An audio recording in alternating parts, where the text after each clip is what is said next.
Hello, my name's Sue-Ann Maislin.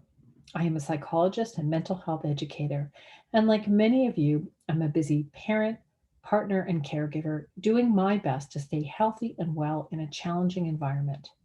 The pandemic and other world issues have put us into a never before experienced situation. Like me, some days you may feel positive and hopeful, while on other days you might feel overwhelmed, tired, anxious, or find your patience running thin. It's natural to feel this way, but we don't have to let world events define us. We can take better control over our thoughts and actions by choosing strategies to stay resilient.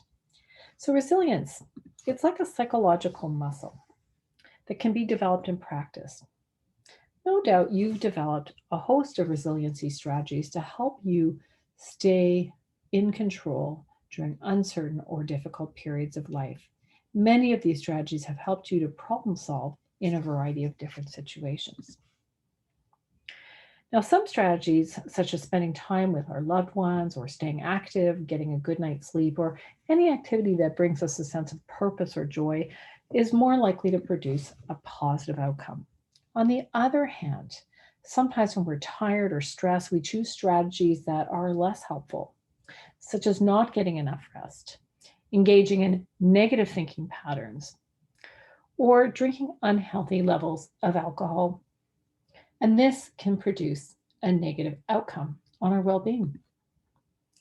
Now, I want to point out that most of us are doing our best to stay healthy and cope. When we're doing well, we're coping with life's ups and downs, we're generally feeling energetic, optimistic, and on the main, enjoying our life. When we're not, there are sometimes signs that our resilience is challenged. You may have noticed some common effects on your physical body, such as tight muscles or back pain, headaches, restlessness, or sleep problems. Sometimes we experience effects on our mood or our mind, such as a lower irritable mood. We might find it difficult to concentrate or find ourselves thinking more negatively about ourselves and our future. Ultimately, our behavior gives us clues that our resilience is challenged.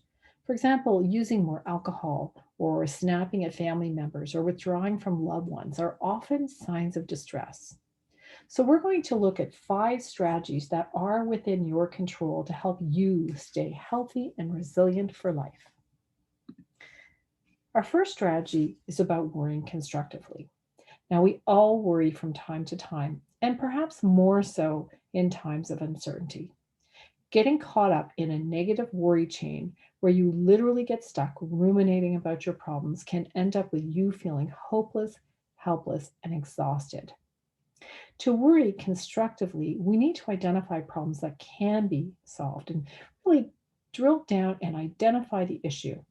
Write it down and focus on what it is that we have control over.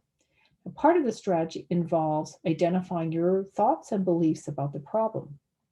We sometimes engage in very limited thinking patterns about our ability to solve a problem, such as, I'll never be able to get through this. It'll be impossible to cope. Things will always be terrible. But our thoughts are not facts, and sometimes we need to debate them. Do you know for certain that you will never be able to resolve this or cope? What evidence do you have that you can't get through this? Can you instead replace your beliefs and thoughts with something more realistic or optimistic, such as saying, this is a difficult situation, no doubt, but I will take the steps that I can and get the supports that I need to resolve it. Brainstorm possible options that might help you to resolve the problem. And here it might help to engage with a member of your support system, somebody who can give you non judgmental guidance. Do your best to let go of the what ifs that come up and instead create contingency plans for what it is that you can control. For example, if you're worried about getting sick, speak to your doctor about your health risks and take precautions where you can. Consider freezing meals for days when you might be low on energy, having some fever reducer handy and things that help you feel comfortable, as well as someone to help deliver groceries and essential supplies, and even a few activities on hand to help alleviate the boredom as you start to recover and feel better. A really helpful strategy for worrying constructively is called stop. You may find yourself feeling panicky about situations and need to take some steps to center or problem solve. The S in the stop literally helps to ground us. We tell ourselves to mentally stop. Sometimes it's helpful to have a little rubber band around our wrist that we can literally snap to bring us into the present moment. And then take a breath or two or three or more. Feel your mind and your body relax and release tension. And observe what's going on in your mind and your environment. What is your thought process? As you relax, begin to assess the situation from a more neutral or positive mindset, focusing on what you can control and surrendering what you can't. And after assessing different options, take some steps to proceed. Consider putting a smart action plan into place to help you achieve goals and keep you motivated and focused. Mindful breathing can really come in handy when we're having tense moments.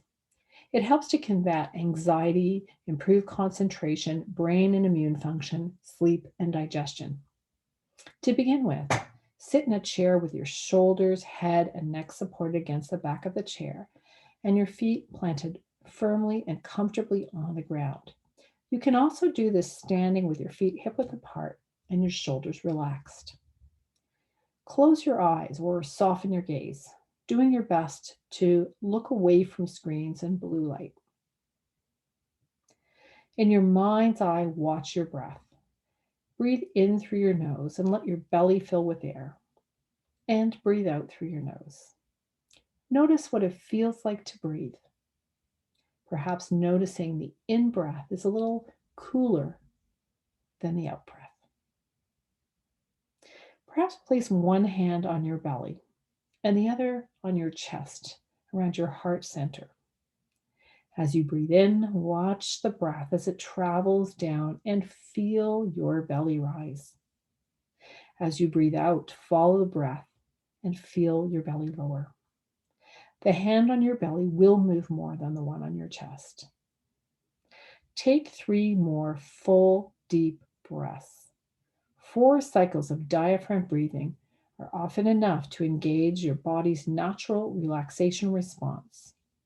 The good news, you cannot be stressed and relaxed at the same time. Our next strategy focuses on self-compassion. It's a process for affirming our whole self, thoughts, feelings, attitude, everything. For example, if you make a mistake, and we all do, you might start by blaming yourself. I'm so careless and stupid. How could I let this happen? But if your best friend shared that they made the same mistake, you would probably say, hey, don't beat yourself up. We all make mistakes. You're a good person. Here are some tips for practicing self-compassion based on the work of Kristin Neff. Mindfulness. Notice that you're suffering and that suffering is hard. When you can acknowledge your thoughts and feelings without judging yourself, you do a lot better than when you bottle them up, try to avoid them, or mask them. Remind yourself of your common humanity. We all struggle. We all lead less than perfect lives.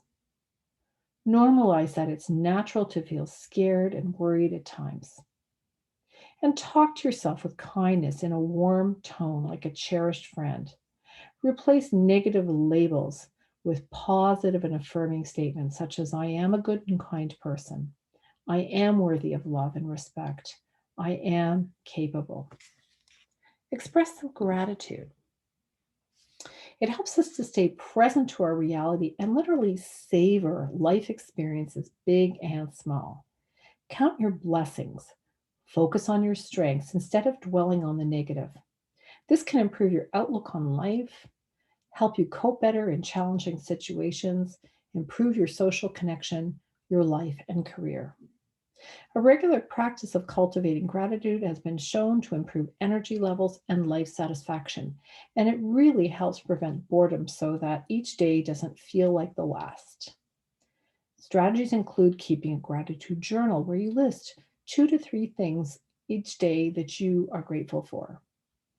Better yet, share what you're grateful for with someone in your life to enhance your social connections. And of course, taking care of your physical health is so important. Your mind, body, and spirit are connected. Sleep restfully.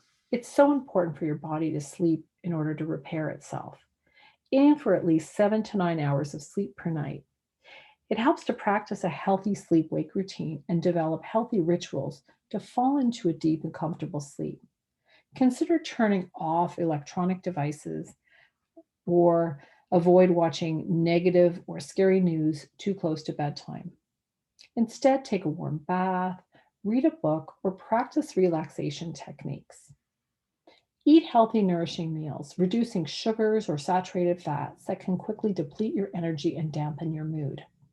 Have healthy snacks prepared nearby to avoid hunger spikes between meals. And ensure you're staying hydrated with plenty of water, limiting caffeine, diet sodas, and alcohol. Stay active. It's great for your mind, body, and spirit. It helps to release the accumulated stress or tension that your body accumulates all day, and it improves your mental and emotional health too. The goal is to aim for 150 minutes of moderate activity each week. That's about 30 minutes a day, and it could be in 10-minute intervals. It's not an all or nothing.